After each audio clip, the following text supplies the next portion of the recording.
Alright, so good afternoon again everyone.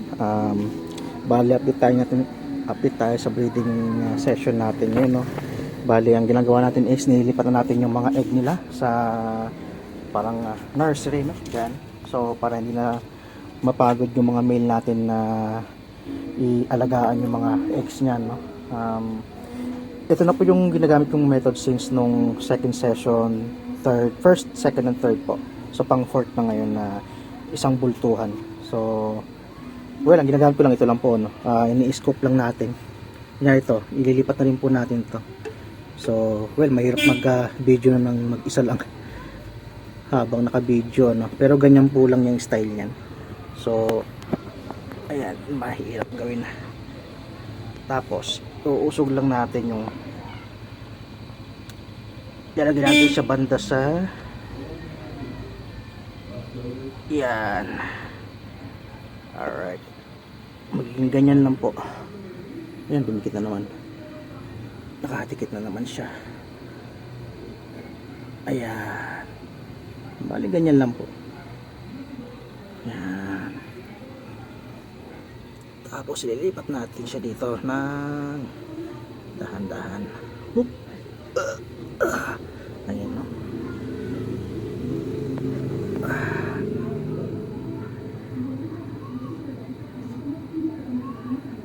Oh, grabe, walang hingahan. Alright, hirap kasi isa lang gamay gamit ko eh. So ayan po yan, no? So isa, dalawa, tatlo, apat, lima na yan. Ilan na lang, tatlong piraso na lang kasi ito nilaglag niya yung mga eggs, oh. Pero last 2 session na ito okay, ay last third session okay naman siya, no? Ngayon pinabayaan niya. Ito ililipat ko na rin to, parang onti lang yata ang drop na ito eh. So may mga maiiwan dyan pag di na perfect yung pag may maiiwan dyan, so yun na lang yung asikasuhin ng male, at pag napisa na yun tsaka ko na lang din kukunin. Alright, ito pa, ilipat ko na lang din yun.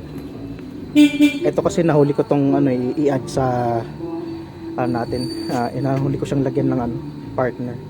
So ito pa, ilipat ko rin to. Ito medyo mahirap kasi nakahiwalay sa plastic, nasa labas, ayan, no? So medyo tricky yung niyan, pagsalin yan. Alright, so yun lang naman. Gotta go. Alright, well, good afternoon again everyone. Ito po ay kinabukasan na nung ginawa nating pagsalin ng mga beta eggs, no? Bali, ito na po sila lahat. 2, 4, 6, 8, 9 eggs po yan. So kung makikita nyo, nakaano sila, nakaangat na. Kita ba gaano maliwanag? Ayan, mga nakaangat na. So pag nilagay sila ng una, malalaglag muna yan eh. May ibang mga nasa baba pa. Malalaglag muna yan. Tapos aangat na lang din po sila ng kusa. So yan. Bali ito po yung ginagamit kong method, no? Proven and tested na po yan. Successful po yan. So hindi na mahirapan yung mga males nyo na asikaso para sa kanila, no? So ang inasikaso nila siguro yung mga naiiwan. Ayun, no? May mga naiiwan pa dyang mga konti dahil nga hindi perfect yung pag-scope natin. So dyan lang yan muna sila. Isasalin ko lang sila siguro by tomorrow, no? Kasi meron pa dito hindi tapos ito. Late na to. Marami pa, oh. Yan, late na yan. Ito parang late din to eh. So ito mga nauna tong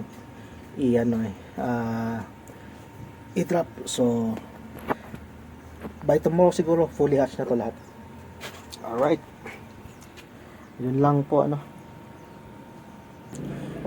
And well, i-share ko lang ulit yung yung setup ko dito.